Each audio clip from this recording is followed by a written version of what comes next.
Who's Who heard the story of a legendary warrior, sun god. From a guard, he was related to slaves. Alright, so the 10/18 spoilers are out, and it seems like there's either going to be a massive, significant reveal in this chapter, or just kind of like a cool one. But let's get into it. So the title of the chapter is Jinbei versus Who's Who. Tama becomes the target of Kaido's subordinates. So in the previous chapter, I guess Tama kind of just released the floodgates by giving orders to all of the Smile Fruit users who had eaten her dangos to fully switch sides, come over, help the Alliance against the Beast Pirates, and I guess to make the odds less egregious. And because of this, naturally, she's going to become a target of Kaido's subordinates. Because of that, the gifters will be in charge of protecting her. Tama and Nami go on speeds back. Usopp goes behind asking to be allowed to climb. So this isn't exactly clear, but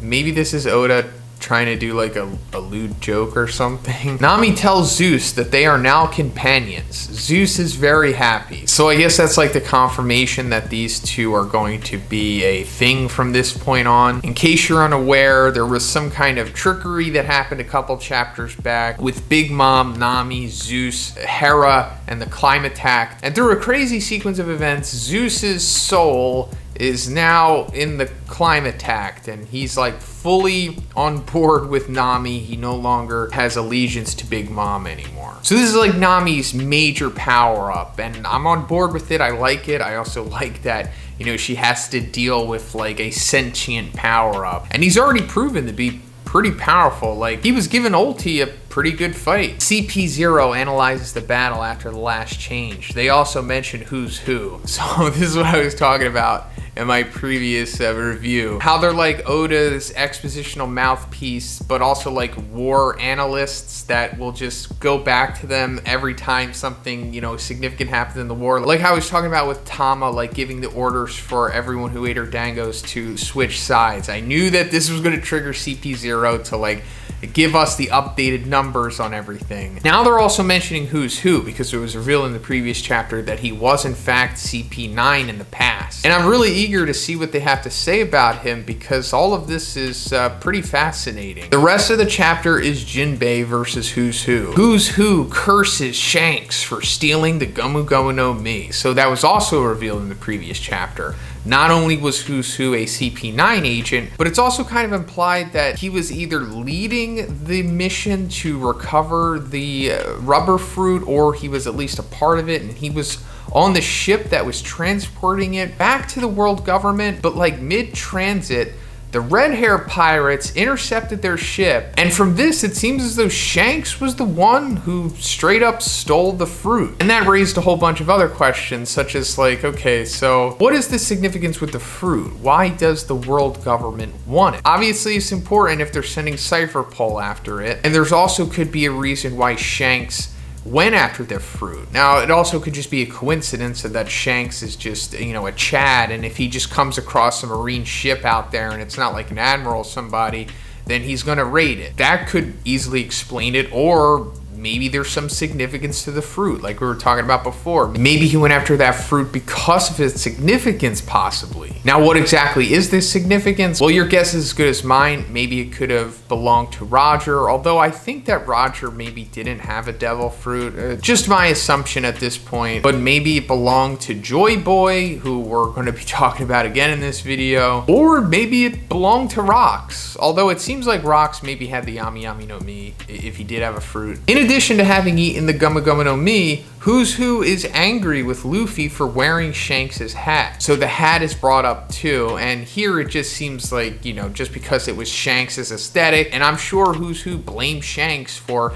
being imprisoned by the world government as a result of losing the rubber fruit. But also we know that there's some kind of significance, you know, word of the day, to the straw hat. We know that Roger originally had it. He gave it to Shanks. Shanks gave it to Luffy. But also there's like this massive straw hat that exists within Mary Joie. And right now the leading speculation is that maybe it belonged to Joy Boy. So yeah, there's a whole bunch of stuff going on here. Who's Who heard the story of a legendary warrior, sun god. From a guard, he was related to slaves. So this is the big reveal of this chapter, and this could either be, like I said, super significant or just kind of cool, I guess. But let me go further and then I'll try to make some sense of it. Thanks to that story, Who's Who was able to survive in prison. In the image, we see the silhouette of the warrior. The guard who told Who's Who the story disappeared. So Who's Who decided to escape from prison in case they did something. As captain of the Fishman Pirates, Who's Who asks Jinbei if he knows anything about this story being a pirate gang of ex-slaves. At the end, Jinbei uses a new attack against Who's Who. Alright, new attack from Jinbei, that's always nice. I think Jinbei has definitely one of the coolest movesets in the series, and I'm always looking forward to new stuff that he has to show. But anyway, back to the Sun God stuff. So who is this guy? Well, I mean, it seems like it's Fisher Tiger, right? I mean, first of all, the sun is a big indicator right there. Fisher Tiger, obviously the creator of the Sun Pirates, but the fact that the Sun God is related to slaves also kind of correlates to Fisher Tiger. Although Fisher Tiger isn't said to be related to slaves, he was in fact a slave himself. And of course, these are just rough spoilers, so maybe related to slaves isn't exactly what is being said on the page. But also the fact that he's talking to Jinbei about this and he asks him directly, like, have you heard of the Sun God? And being that Jinbei was one of Fisher Tiger's underlings, this could just all come full circle, and he's like, yeah, you know, the guy that you were looking up to was actually my former captain. And then that could lead to a whole other thing between them, possibly. And the leaker did sketch out the silhouette that Who's Who is thinking of, but it's like an ambiguous shape with the guy with like a sword and like a hatchet maybe, and it does look like he has long hair, so it could very well be Fisher Tiger. But there is always a spicy option as well, and he could be talking about Joy Boy here. Like we were talking about with Joy Boy earlier, he's like a big deal. Actually, like the biggest deal in this series, more or less. And there's a lot of importance and symbolism put on like the sun and the moon in this series as well, so maybe Joy Boy represents the sun. And him being related to slaves also makes sense because, you know, he goes all the way back to the Void Century. And if anybody fits the title of Legendary Warrior, it was certainly him. And also, like I said earlier, Who's Who mentions the straw hat. So maybe it's all connected, but not really sure. It seems, I don't know, right now more likely that he's talking about Fisher Tiger, but it could be Joy Boy. But let me know what you think about this in the comments. If you liked the video, guys, please give it a like and please subscribe if you haven't already. Have a great day. I'll see you in the next one.